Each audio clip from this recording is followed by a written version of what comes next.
اس ملک میں وابڈا کے بڑے بڑے افسروں، مشیروں اور وزیروں کے گھر میں بجلی فری ہے، جبکہ مساجد میں بجلی کے ایک ایک منٹ کی وصولی کی جاتی ہے، اور تو اور ٹیلی ویژن ٹیکسز بھی مسجدوں کے بل میں ایڈ ہو کر آتے ہیں۔ اسلامی جمہوریہ پاکستان میں موجود اکثر مساجد ایسی بھی ہیں جہاں 5,000 کا بل آ جائے تو مساجد میں 4 دن چندے کے اعلان کیے جاتے ہیں اور بجلی کے بل اتارے جاتے ہیں،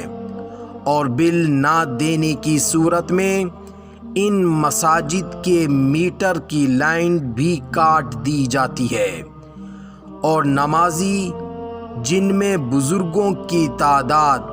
قدرے زیادہ ہوتی ہے وہ مجبور ہوتے ہیں نماز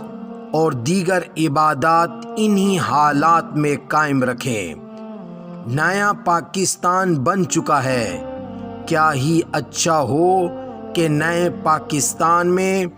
مسجدوں کو بل سے استثناء کیا جائے، اور وابڈا کے افسران جو بہاری تنخواہیں اور مراعات لیتے ہیں ان کے گھروں میں بجلی کے بل ان کے استعمال کے مطابق آئیں، اور مسجدوں میں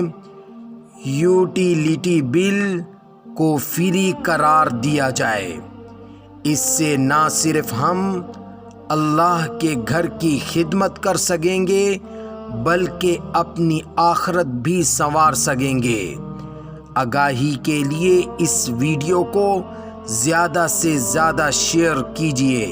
تاکہ یہ آواز حکام بالغ تک پہنچ سکے۔